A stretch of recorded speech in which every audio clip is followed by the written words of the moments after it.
Hey everyone. It's episode 154 of the Diaries. Today is Monday, November 20th, if you're listening to this on the day it gets published. And a quick reminder before I dive into today's episode, um, Nourishing Notes starts today.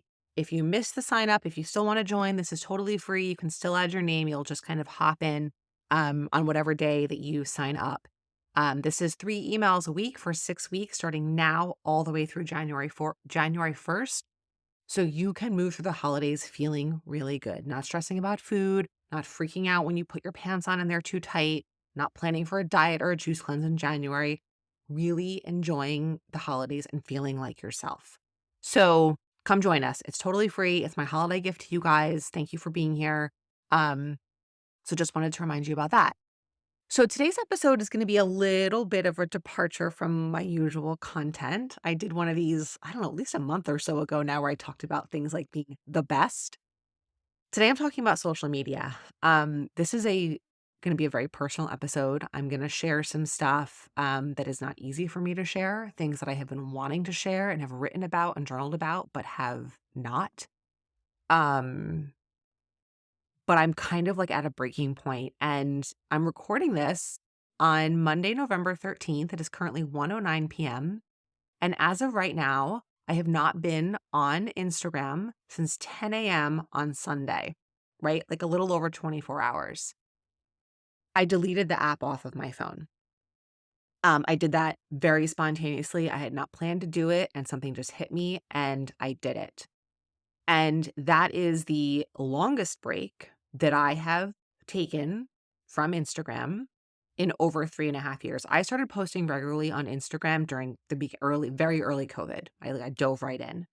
Before that, I very rarely used Instagram. I kind of went 0 to 100. And so I have taken breaks from posting many times. I'll do that pretty frequently. Several times a month, I'll go at least 24 hours and I won't post anything like in stories. I'll go like a week without putting like up a feed post.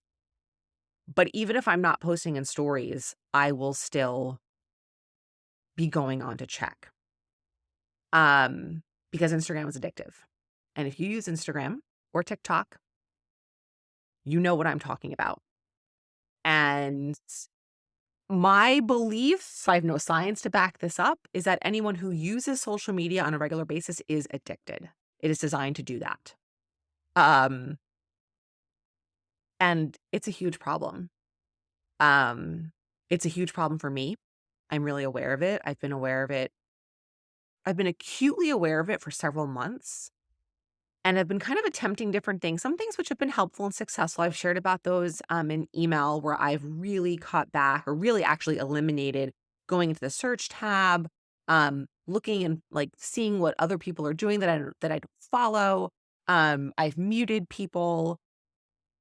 So I just what kind of just in the immediate sense sparked this, and there's a lot I wanna talk about. I just wanted to kind of, like, start this off with sort of like, "Okay, I have deleted the Instagram app from my phone." Now, I will tell you right now, I'm not planning on keeping it deleted. I would like to take, like, a full month off. I'm not there yet. So, at some point this afternoon, I am gonna put the app back on. I am gonna make my post about this week's podcast. I will probably post a couple of stories and just talk a little bit about the fact that I took a break, not in depth, because that's why I'm doing this on this podcast episode. Um, and this has given me some ideas. I'm kind of thinking about, well, how can I use this? Because what's been so interesting is the app is gone, because I've tried many times before to cut back on my usage. And I will pick up my phone, and without even realizing it, I will be tapping on Instagram. Like, I'll check email if I have a text, and then it's just the next automatic autopilot thing that happens. So, and then I'll tap it, and then, oh my God, it's a lot of work to be like, okay, hold on, I don't actually want to be doing this. And then you see something and you get sucked in, and before you even know it, you're in. And there are a lot of parallels to this with food. That's a big reason why I'm talking about it. I'm also talking about it because all this impacts body image, it impacts our self-worth, it impacts how we feel about ourselves, it impacts what we eat and why we eat, because we're constantly comparing ourselves and seeing what other people are doing. So it is completely and all interrelated and intertwined. Um, but we eat a lot on autopilot without pausing or thinking. We use social media on autopilot without pausing or thinking. So there are a lot of overlaps. There's also a lot of differences. They are not identical. I kind of had said to myself, well, by taking a full break from social media, that's an all or nothing mindset. That's no different than cutting out like desserts. And been sitting on that and spending more time with it. And I don't think that that's true. I think that that's me sort of like oversimplifying things because I can go off social media for a period of time. And from my mental health standpoint, it will only have positive impacts. I can tell from 24 hours a difference. Not that it's like, I'm not going to say like it's drastic, but I can feel more space in my brain without it. That's the best way I can articulate it. My brain is not filled with seeing things through the lens of content. It's not thinking about the next time I can check it. It's not thinking about like that and just knowing that it's there. Thinking about, well, did I post something and did I check something or did someone comment on this or should I check? And when was the last, like, there's just all that is, it's kind of will pop up and then I realize that the app isn't there and I'm like, oh my God, this feels really good. So I'm kind of I have a ton of notes for this episode written and I'm going a little bit all over the place because there's really so much I want to talk about. This is probably going to be a little bit longer of an episode. I hope you'll just bear with me. Um, I was kind of talking about the similarities between eating on autopilot, emotional eating, craving, snacking, mindless eating, and social media. And what I was saying was that I had kind of said to myself, well, if you go off Instagram for a month, that's no different than saying you're cutting out desserts. And I don't think that that's true the more I've thought about it. One, because in the past, I'm not saying that I'm considering cutting out food. I'm just making the analogy for everyone who's listening who has experienced and thought about similar things about like, oh, cutting out a food group to like lose weight or make a change or whatever, or break a quote addiction. Um, I just lost my train of thought, of course. Um, I've cut out food before and missed it and been sad and thought about it and felt like there was like a gaping hole. Whereas with this, it's not like that because you can't go through the world and avoid food, right? You can maybe choose not to bring something into your house, but inevitably you're going to go out to eat. Someone's going to drop something off. You're going to go to a party where there is going to be food around that you are afraid of. That food that you tried to cut out is going to be there and you're going to have to deal with it. Social media, that is just not the case. I can say I'm not going on Instagram and and that's it. Like done. Like not an issue. So it is not the same, and I already felt that in 24 hours. Um, I think that I really kind of wear this I mean, I wrote a journal entry, I typed it, but I still think of it as journaling, in August. I remember I was sitting outside on our patio, and I was writing about, like, how unhappy I was feeling about social media. And here's the thing, it's a total both and because I actually really enjoy doing stories. I don't love doing posts. I love doing stories. They're easy for me, they're fun, and I enjoy connecting with people. I really, truly do. So I keep thinking about, well, how can I just create and not consume? It's the consumption part that becomes problematic. For me, the biggest upside or the upside to social media is knowing that you're not alone, right? I've connected with a lot of people like myself, other coaches, creators, influencers. I follow people that I've never had a personal conversation with, maybe a couple of DMs, but I follow them because their content makes me feel seen. And that is incredibly valuable. So it's hard to say, I don't want to speak in black and whites and say that all of Instagram is bad because that's not true. But part of me thinks that the bad can really easily outweigh the good and that I need a lot more boundaries around it. I think we all do, but I'm just going to speak for myself. Um, I mentioned earlier that I deleted the app and I'm kind of thinking about, oh, well, how could that be a tool? And I'm kind of playing around with some things. I'm thinking, well, maybe I'll delete it at like, I don't know, a certain time every day, maybe 5 or 6 o'clock. And then I don't put it back on my phone until a certain time the next morning. It's really easy to delete it and reload it. Like It doesn't like it's nothing goes away. So that's a super easy thing to do. And then what happens is when I go to tap my phone to get it and I realize it's not there, like that happened so many times yesterday. I'm like, oh, it's not there. And I would just put my phone down and walk away and went to go do something else. Whereas if Instagram had been there, I would have tapped on it, I would have scrolled, I would have gotten sucked into something, I would have compared myself, I would have second guessed. Like stuff that we don't even kind of really consciously realize is happening, but that I realize kind of after the fact, and it's like cumulative. I realize there's a buildup of this. That time just came to me. That mental space came back to me. It was like given to me. So, so powerful. The first time I went to go to Instagram and realized it wasn't there, I was like, it was like a revelation. It made me even more aware of how automatically I go to like tap on that. And then what a relief it felt like to then have that time freed up to go do something that's actually productive. That felt really good. And then as the day went on, I started to go to it less and less. I started to remember, oh, it's not there. It's not there. Okay. And then it was so easy for me. At night when I watch TV with Ben and or Danny, I leave my phone in the kitchen. I've been doing that for a while. I don't do it 100% of the time, but I would say a good 80 to 90% of the time, and it's great. So a couple hours sometimes will go by, depending on the night, where I don't look at my phone. And honestly, you guys, in some ways, like the best fucking part of my day. Um, I'm just being brutally honest with you, right? Like, do I think I have like a mental health illness? No. I think that I deal with what a lot of people deal with. Social media has usurped part of our brains and the way we engage and interact and kind of center ourselves in the world. Um, it's whether, it's for me a lot less about body image, right? Because I follow people who I think are really inspirational and have done a lot of work and provide a lot of, resources. If they're influencers, right? They're still like doing their thing and showing themselves. But even when like there's still ads, right? There's like the whole shopping piece of Instagram. Like how often do you like impulse buy or use? I mean, the algorithm that serves ads on Instagram, I will say is phenomenal. I get served with stuff that is so on point for what I am looking for. I mean, forget when you talk about something and then it picks it up on the phone. But whether it's clothing or jewelry or I don't even know. And I'm like, oh my God, I love that. Oh my God, I love that. Um, I believe there are ways, I have to look into this more to start to shut some of that down. I don't think you can get rid of the ads entirely, but you can choose what types of ads you want to see. You have to like really kind of go a couple of like steps into the settings to figure that out. Right. But so I've muted people on Saturday night. So today's Monday, Saturday night, I unfollowed 100 people and muted more.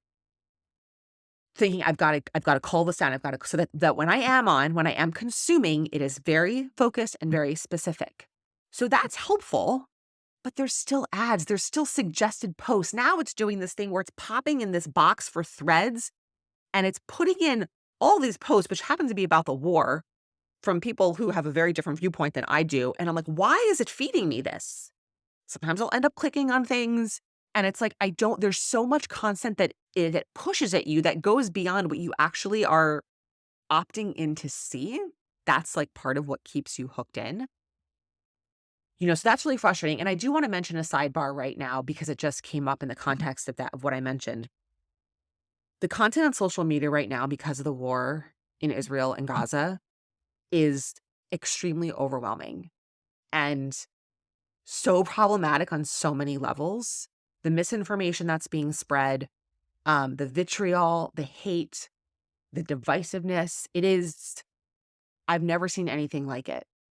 And it is definitely impacting me. There are some great news sources and ways to get factual, verified, fact-checked information, but there's also probably more bad, detrimental, problematic stuff. And it's different than when I'm 43. So if you're, around my age or older, like we grew up, you had to like turn on the news to find out what was going on. Now it's like every time you go on your phone, you can get that information. So it's no longer, oh, at 1 or 2 points a day, I will check in, or even like before social media and like apps and phones came out, you had to go on like CNN.com and read it. Now it's like you open up Instagram or whatever social media app. I actually don't use TikTok. I'm not on TikTok. Thank God for that. Um, And it's just there all the time. You can't escape it. And again, that's a problem. So part of this is also being driven by what's happening in terms of like news and the war. And I'm just realizing I can't be looking at this stuff the number of hours a day that I'm spending. It's just not, no one can. It's just not good for you. So I wanted to kind of just mention that as an aside. Um, and I keep kind of like, I'm looking at my notes here. Um, I think like, I've mentioned a couple of things. Again, I know I'm all over the place and I hope you're bearing with me. This is in some ways like a journal entry. Again, like this is super personal. So this is not like me educating you. This is not me sharing skills. This is not me coaching. This is me really sharing with you guys who are listening something that I've been going through that I know is a problem that I think a lot of us experience but are afraid to talk about. And afraid to do something about. Right. And the reason I'm afraid to do something about it is because the whole reason that I'm on social media mostly is because of my business, right? Is to connect with people, is to share content, share skills, so show people how I can help them. And obviously, you know, hopefully like grow my business. Like let's call a spade a spade. Like I am a coach as a living, right? Like I am trying to like connect with more potential clients and make money. Like, yes, I love sharing content. Of course, that's wonderful. But I'm also trying to run a business. And in this quote, cliched day and age, does social media have to be a part of that? A big part of me thinks that it does. So I'm not going to sit here and say, oh, I'm just going to go off Instagram forever. Um, I wish that I could. Honestly, like a really big part of me wishes that I could. I wish that like I could rely on word of mouth and you know, that really that would really be it, and my emails and the podcast, right? Those are the other 2 non-social ways, and they're social, but differently, that I connect. I've been sending more emails recently, connecting with people. I really enjoy writing emails. I love connecting in that way. It's a much smaller audience. And so if you are interested in learning and hearing more from me and connecting in a more intimate, personal way, my email list is the way to do that. I share stuff there that I don't share anywhere else. And then obviously this podcast. If you are willing to give your time to listen to a 20+ minute podcast every week, like I really value that and appreciate it. And so again, I share things here that I don't share on social media. Social media is just like, it's just a glut of stuff. And it's so much at once, and you're just clicking through and tapping through. I think it's really hard to get things to sink in and really connect in the way that the work that I do needs to connect. I'm not doing sexy things. I'm not doing quick fixes. I'm not doing before and afters. I'm offering like deep, thoughtful, insightful skills around food and body image and behavior. And that's stuff that is not easy to push through in the noise of Instagram. And that has become really frustrating. And if you just use Instagram like for pleasure as like a quote layperson, not for business, you probably don't really realize like how manipulative it can be. Like I know when I post certain posts, when I post certain kinds of stories, I know how many views it's going to get. Like here's a for instance, this is like a little insider scoop, and I am certainly no expert on Instagram, but I'll share with you what I've learned. When I post like a feed post that's just like copy, like a headline, barely gets any views. It gets barely shown to anyone. If I post a reel showing my body, whether I'm getting dressed or showing my stomach or that will do really well. That will get shown to a lot of people. When I post multiple stories at once of me talking to you guys and I write the captions, those do not get a lot of views. If I only post 1 or 2 stories at a time, those will get a lot of views. If I don't post for 24 hours and then I post again, and I'm talking about stories now, these last like minute just talking about stories, it will get a lot of views, right? So sometimes I have to learn to manipulate that. If I know that I'm sharing something I want people to see, I have to be very strategic about when I post it, how many stories, what format I'm doing it in. And it's frustrating. I don't get to control who sees my stuff on social media. Whereas with the podcast and email, I do. If you're on my email list, I know you're getting my email. If you subscribe to the podcast, I know that you're getting it. Maybe you don't listen every week, maybe you listen sometimes, but I know it's showing up in your Apple Podcast or your Spotify feed. With Instagram, I have no idea. So you may or may not even like realize that. Like Instagram controls what shows up in your feed. You don't control that. You can pick favorites of certain things, but like, you know, it still has a lot of control, and that's really frustrating. Like, I put a lot of time and effort into creating that content, and then to not know, like, if anyone's even gonna see it or, like, only a few people, and if those few people see it, like, yes, I'm great that those few people have seen it, that's helped them.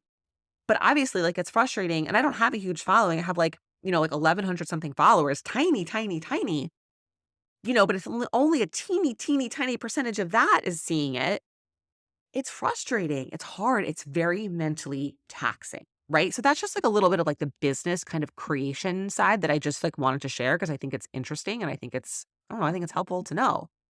Um, so I had gotten an email from a writer that I follow, her name is Jamie Varon. Um, I think she's wonderful, and she's written 2 books. She's written a kind of a self-help book and a fiction book, which I'm making my way through, and, I found her through my friend Ashley. I've been following her for a while, and I subscribed to her. She has a Substack, and she sent an email. I noticed last week that I hadn't seen her on social media in a while, and then I saw a story pop up, and she said, like, "I took a break." Kind of like a spontaneous break, sort of like what I did, but she stayed off for way more than 24 hours. I think it's been, like, over a month. She sent an email about it last week, and so much of what she said resonated with me so deeply. I wrote back to her, I didn't hear back, that's okay. Um, but it again, like, that made me feel seen. I'm like, here's someone, she has, like, hundreds of thousands of followers, right? And she's an author. Um, it felt so nice to hear someone else share that, and it really inspired me to want to talk more about this. Because I think it's something that many, many people are struggling with and not talking about it. We talk about it, like, in terms of our kids and how we allow or don't allow our kids to use social media, but what about ourselves? Um, she talked about this idea of enough, like, it's never enough to get X number of likes or comments or DMs, like, it's never enough. You think the next one is going to be it, and there's so much connection to that around weight loss and clothing sizes and, injections. And I don't mean like weight loss injections. I mean like Botox injections and things we do. It's like the next thing is going to be the one that's going to make me happy, right? Like if someone likes this post, if someone comments, if I lose 5 pounds, if I fit into the next smaller size, if I get rid of these lines on my forehead, then it'll be good. But it never is. We are always seeking the next thing. That's dopamine, right? Dopamine is not about pleasure. Dopamine is about seeking out more and it's about reward. And that's what Instagram is based off of. It is based off of the science of dopamine, and they have fucking mastered it. Let me tell you.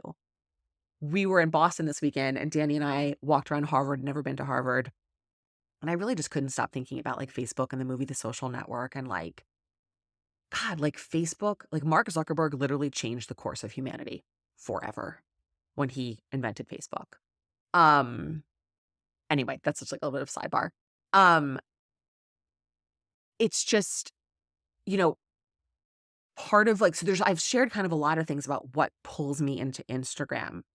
Um, you know, I like to create, I like to be on there, I like to connect, but then I get stuck consuming, right? Looking at things that I don't need to be looking at. There's like a FOMO piece to it, right? There's like a feel, well, what if someone posted something and I missed it? What if it's in stories and there's like a link to something really cute? Or what if there's like this amazing recipe or this workout or this sweater? Like, and what if I don't see it? Like saying it out loud, it's like, it's so ludicrous, but that's really how we feel. It has created that feeling, like the 24-hour disappearing stories has definitely created, like, don't think that there's not like a method to the madness behind that. Um, so there's that which pulls me in. I'm like, oh, what did she post? What did she post? Then there's the comparison, right? I don't follow a lot of other coaches, but I follow a couple and I find myself comparing. I find myself comparing to other people, like around how many books someone reads or what did they cook or where did they go or like, and it's not real, but it's such a small snapshot that it only represents one tiny percentage of what's real. And then we're taking our whole lived experience and comparing it to this tiny, tiny percentage of someone's day-to-day life. So fucked up. But in the moment when you're doing that, you don't have that perspective. It just accumulates and it builds up and you're comparing and you're like, "Oh my God, why aren't I cooking that? Why aren't I doing that workout? Why haven't I lost that weight? Why don't I have that sweater? This, that, the other thing. Why don't I have more clients? Why don't I have this program?" And then suddenly you realize that you have been like broken down because you're taking your whole existence and comparing it to 1% of someone else's existence. And it's like, that's a problem. And it's really hard to realize that in the moment. Um, right. So that's part of the consumption. But on the creation side for me, there's also like, did someone like it? Did someone comment? How many views did it get? Right. There's that checking and wanting to get that feedback. And then of course, inevitably, this is really part of what it comes down to is like, how does our self-worth then get wrapped up in that? Right. In the feedback we get from a post or in the comparisons, right? On both the creation and the consumption side. It's there, right? And if you're not a business owner and you're only using social really to consume or like share pictures of your family, it's definitely going to be different from you. I'm sharing this as a business owner, someone who also shares personal stuff. Because my brand, my personal existence is my business too. Like that's also what's challenging is I share so much personal stuff about my body, about food, about my history with disordered eating, that is my business, right? It's not like I'm marketing, I don't know, some like, you know, I used to work in advertising. It's not like I'm selling like my marketing services. I'm selling like my coaching services, which are very personal and intimate and all of that. So, it gets very messy. But even if you don't have that, right, and you're just posting pictures of your family and then consuming, right, you're dealing with all the consumption stuff and the comparison. Um, so in that, it's just it accumulates and it's taking a toll. It's very hard not to, as a creator or someone who's creating content. I won't call myself a creator, like someone who makes money off of creating. I don't. I'm just someone who creates content. Um, so they used to be called influencers and now they're called creators. Um, to not be seeing everything through the lens of like postable content. And let me tell you, that gets to be a really fucked up way to live. But it's like you can't, it's just like your brain just starts to shift the way it sees things. It's like no, I just want to like look at this cool thing and just enjoy it and not be like, oh, I should post this and share it. This was so fun. Like it starts to really distort the way you experience things, the way you move through the world. Um, you know, Something that I really wanted to talk about that I have a note here, and I kind of should have talked about it a little bit earlier because it linked back into something I mentioned a couple minutes ago. But, you know, and this kind of goes back to like the connection to food. When we emotionally eat, when we have cravings, when we're stressed, when we're bored, whatever it is, we feel uncomfortable, right? There's something that causes discomfort and we eat to try to relieve that discomfort. Social media becomes the same thing. We're bored. We're you know, looking to change something about ourselves, looking to see what someone else is doing or posting because we're dissatisfied with our own life or stressed out or angry. There's some emotion thing. So it's like, oh, let me go on, let me scroll. And I keep saying Instagram, but this applies to TikTok too. Let me scroll social as a way to like ignore my own shit and not deal with it. So there's discomfort that prompts the initial behavior of going on there and of eating the food. I'm going to make this parallel. And then we eat the food. We overeat it. We're not really hungry. We're having a craving, but there's leftover Halloween candy. There's holiday leftovers, whatever. We're eating it. And all of a sudden it's like, I was stressed out. So I was like, oh, fine, I'm going to have some cookies. And I've had the cookies and now I'm still stressed out. And I feel even shittier because I ate cookies I didn't really want to eat. So discomfort prompts the behavior. We do the behavior and then we're even more uncomfortable afterwards. Same thing for social media, right? We're bored. We're anxious, we're stressed. I want to make sure I don't miss out on so-and-so's post. What did she do today? What does her perfect life look like? Look at her kids. They're always dressed well. She always has dinner on the table. She fit in this workout, whatever it is. So we go on to look at this stuff and then it prompts more discomfort. We feel even shittier about ourselves. I ask you, when was the last time you got off of social media and felt more relaxed, more content, more grounded, more at peace? Probably never. Like, that's just the truth. So it's like we're doing these things, using food, using social media to find a relief from whatever discomfort we're feeling. But then those behaviors actually create more discomfort. And then we're stuck in this vicious cycle, right? That's like the crux of this whole thing. What we need to do is learn how to tolerate that discomfort, to sit in it without looking for immediate relief and find other ways of moving through it. Get the evidence that we're capable of And then that's how we start to move away from it, right? As much as I, in a big way, would love to get off social media, I would miss the creation, connecting part, but I still have my podcast and I have my emails. And I also share stuff on YouTube, which is a much, I think, more enjoyable way to possibly connect. If you're not following me over there, do it. I'm sharing duplicate stuff um, to IG, but I may start more over there. I'll put the link in the show notes. Um, I also know that it's probably not totally realistic. At least right now. I'm not willing to it's scary, right? As someone running an online business, it's really scary.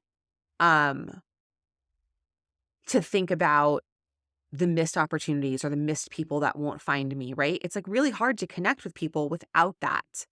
How else are people going to find me, right?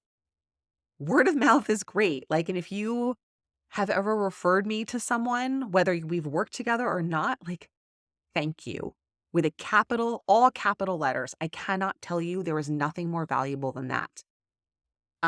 Whenever you are able to do that, it's incredible. It's really the most valuable support that you can give me, whether we've worked together or you've just heard me and you're like, I don't really need maybe her services or I'm not ready right now, but oh my God, my best friend, my mom, my sister, my friend of a friend, or like someone on Facebook was asking for something. So I'm going to share her name. Like, you guys, that stuff really matters, right? And I'm just being honest with you. Like, I'm just sharing because feeling like relying on social media as the only way to connect with new people is really, really tough.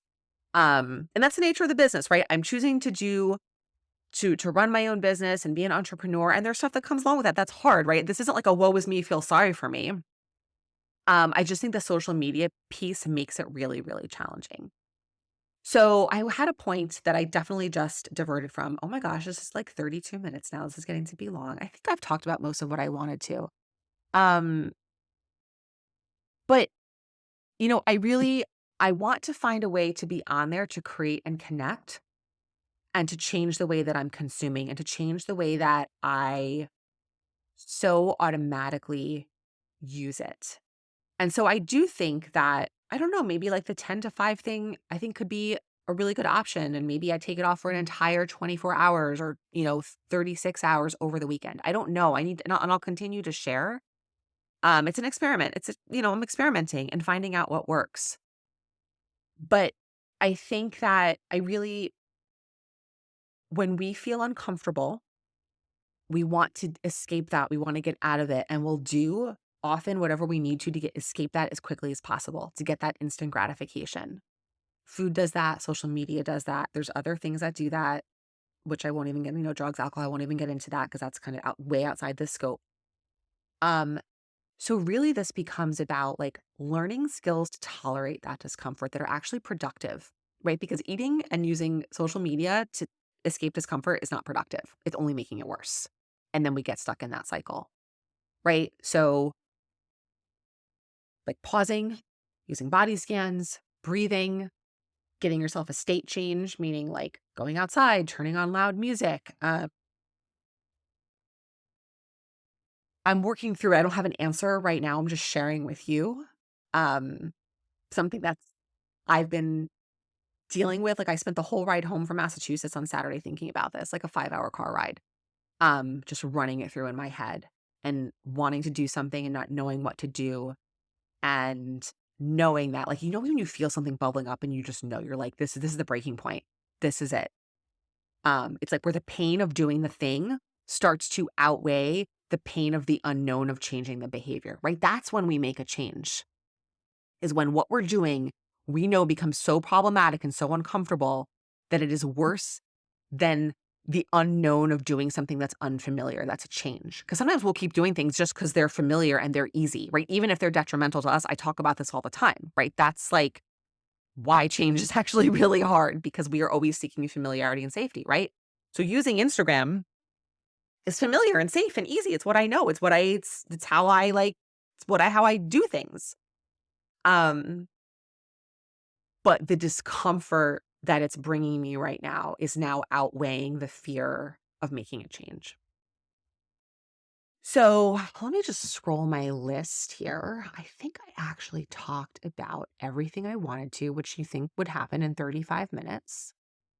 Um, yeah. Thank you for listening. If this resonated with you, I'd love to hear from you. Send me an email, DM me on Instagram. My phone number is on my website. You can text me, you can call me. Like, I know that's kind of like crazy, but you can totally text me. Like, that's my cell phone number on my website. So send me a text. Um, I think that, one of the things that one of the reasons why I do love posting on social is to help other people feel seen. Because I think there's so little representation of the struggles around food and body image that I talk about, right? Disordered eating, not clinical eating disorders, right? That in between place where dieting is just a way of life. Like, there's so little representation of people who are going through that and what you need, how that's not normal, and how, like, we need support for that. And it's okay to finally, like, have these realizations that, like, oh my God, like, I don't want to do this anymore. Like, I want to just like stop feeling so stressed out and obsessed by food. Like, I just totally lost my train of thought, you guys. Right. I'm gonna lie. Oh, I know what it was. Is that connecting with people and helping them feel seen, right? Just like part of the reason that I follow the people I do is because they make me feel seen. I know that I also have done that for a lot of people, and it is an incredible privilege and an honor to do that. Um, so I had a point with this, you guys, and I lost it. I'm not gonna lie. Um, I hope this podcast does that for you. I hope my emails do that for you. If you in any way are feeling like you need a break from social, let's connect there if we're not already. And again, reach out. I'd love to hear from you if this is something you've struggled with. Um, I think that's it. I've talked enough and I keep forgetting things at this point. So thank you for listening. Thank you for being here. I will be back next week. If you are celebrating Thanksgiving this week, have a happy, healthy, peaceful Thanksgiving and more soon.